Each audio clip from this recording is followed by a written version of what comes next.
the Sergeant's Corner. We're talking about the DC-17 hand blasters. Hoorah!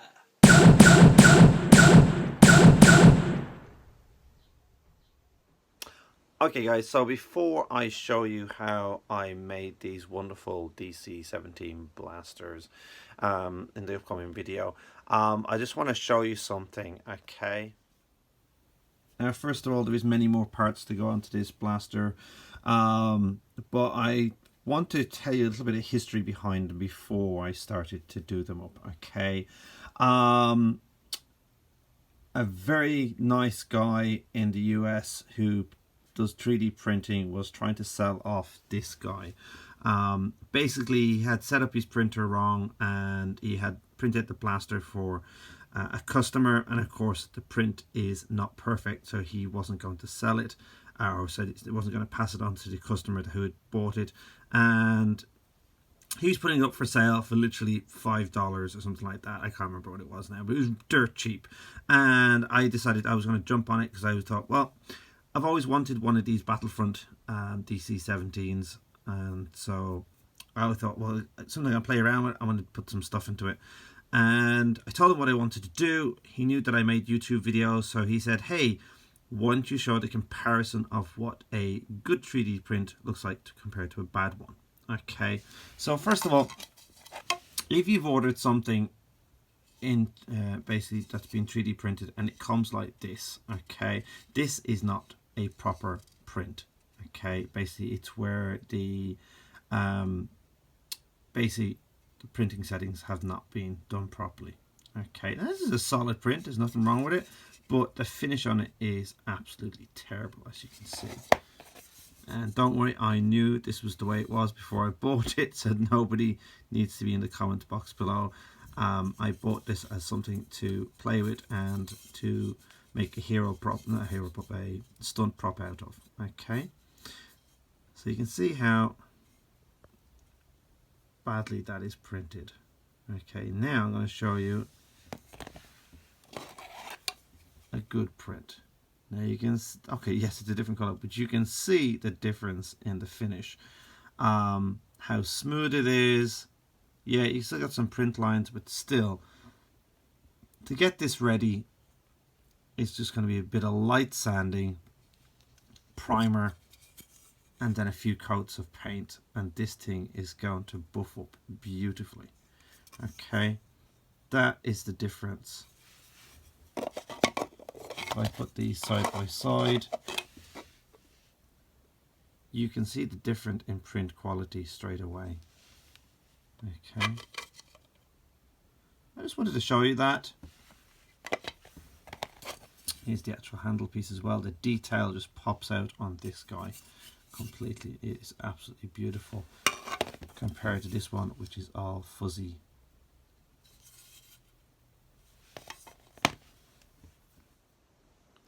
So yeah, so there you go. That's the difference of a good print and a bad print. Okay, if somebody's offering a very cheap print for something, you're probably going to get this type of quality. Okay, if you want a good print, why people are asking you to pay really good money for a 3D print is because this is the quality you should be getting. Okay, something that's going to need very, very, very little work and basically is going to turn out fantastic with amazing detail on it. Okay, and that's why people charge you the money. But if you've paid good money and you get something like this and he's giving you some bullshit about, oh, you need to do sanding and priming and sanding and priming, that is a lot of crap. All right, so just be warned, a little warning out there. Now let's get on with this build and I'll show you what I'm doing. Okay, so here is the perfect kit, or just my hero kit. And as I said before, the quality on this guy is absolutely amazing. Okay, it's just got a bit of dust on it at the moment. It's collecting a bit of hairs. Basically what I'm going to do right now is I'm going to, you can see just how beautiful that is. I'm just going to glue all this together. Everything fits nice and snug. The only bit that doesn't fit in properly, and I found this even with my other blaster as well, that the magazine for the bottom doesn't fit flush in. The tolerance is a bit too tight for those, and it might be to do with some of the flashing back on the back here. I'm not too sure, but we'll see what we're going to do. We'll leave that out anyway. He did send me 2 triggers. Why he sent me 2 triggers, I'm too sure. I just think he printed off some extra ones and he just put everything in the pack, which was really, really nice for me, so I can pick which one I want. I think I've lost one of these. There should be 2 of these, and I think they go into this part here to hold on the front bit. But I'm not too worried about those. Going to put some screws in there instead. But that's it. This is actually a beautiful kit, and I'm hoping to keep it as it is, which means that that will just slide in there. That just slides on top of there, and then the screws go in this part, and so you can actually then lift it up, take out part of the, and put it back in again. Okay. So yeah, and then once I have it glued all together and put together, I will then sand it down with some fine sandpaper, and then we'll paint, prime it and paint it. Okay, so that's what we're going to do now, is just put it all together.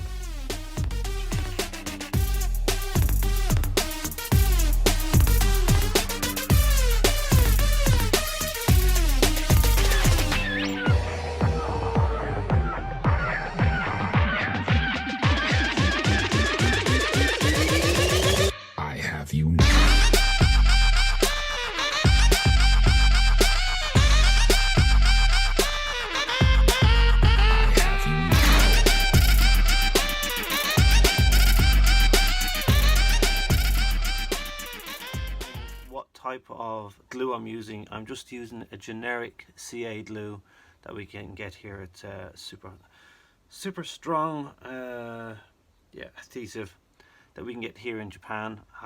It's pretty easy to get. It's just a generic one, so nothing special, but this thing is just clipping together beautifully, absolutely beautiful.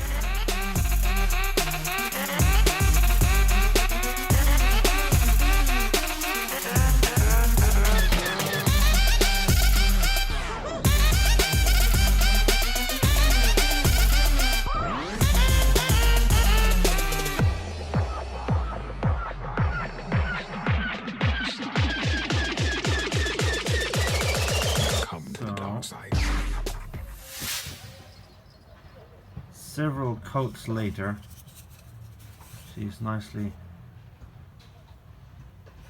done. I'm going to start putting some black paint on it now.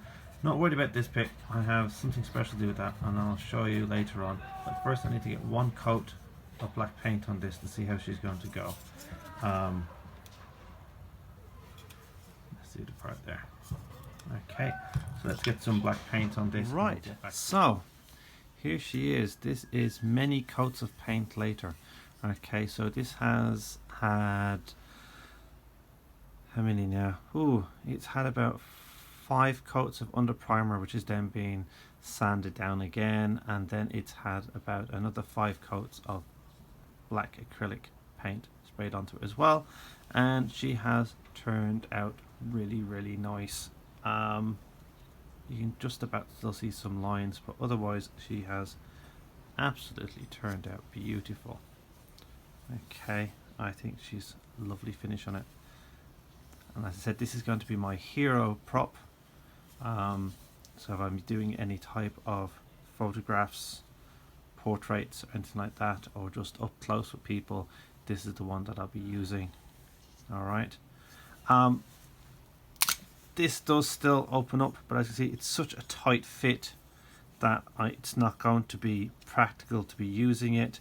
I do have the other piece to go in here. Am I going to put it in? I don't think so, because really, we'll see what we're going to do. At the moment, I'm not going to do anything with it. Okay, my focus at the moment is basically to fill up all these screw holes, because there is actually some beautiful screw holes to go onto this, and so I have a range of screws here. Then I have these lovely nuts which are going to go on the outside.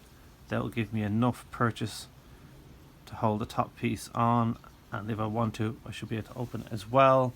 There is also then 1, 2, 3 screws on either side. I have some screws for those, and then actually in the actual handle there's supposed to be a screw as well. I don't know if you can see that. I'm actually going to replace that with a real one.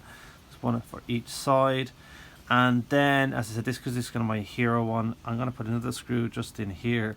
This is supposed to be the magazine release or the slide catch release on the actual blaster, and so I'm going to put another screw just in here. Okay, once that's done, I think we're going to then start weathering it up and then getting it ready for spraying. The other piece I need to do is to fix this problem. Okay, now I said I was leaving this at the end, and I'll show you why now in a minute. Okay, but first let's get the screws in. Have you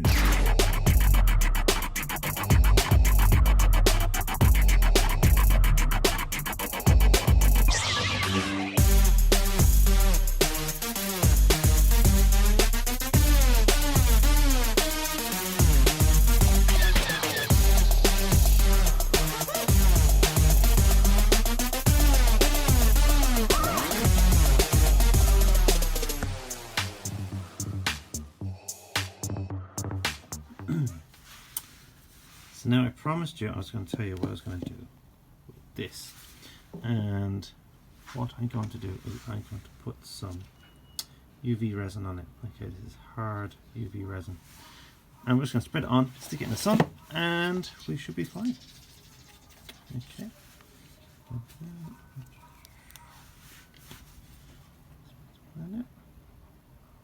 That should be good enough. Now, as it is not a very sunny day, this will take a while to set. So I just need to spread this out nice and evenly, fill up all the gaps.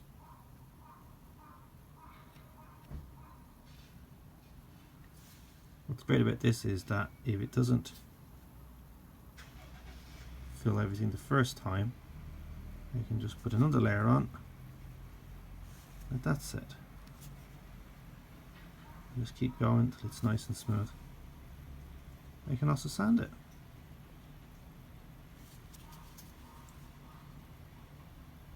At the moment, I just want to fill up all. What I do have is I have a UV light, which I'm going to hit this with just to get it started and kick it off. So I'm going to put some more.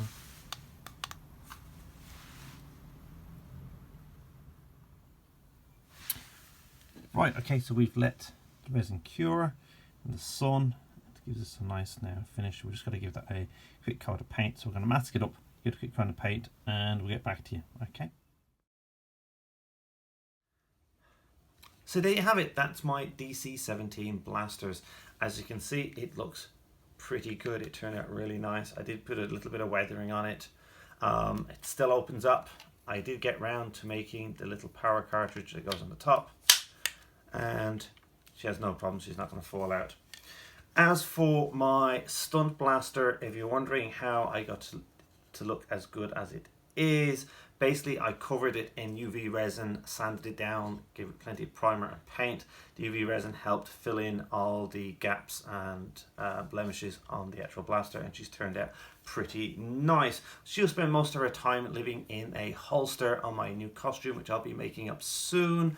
But if I need to take up any photographs up close, I'll be able to use my hero blaster.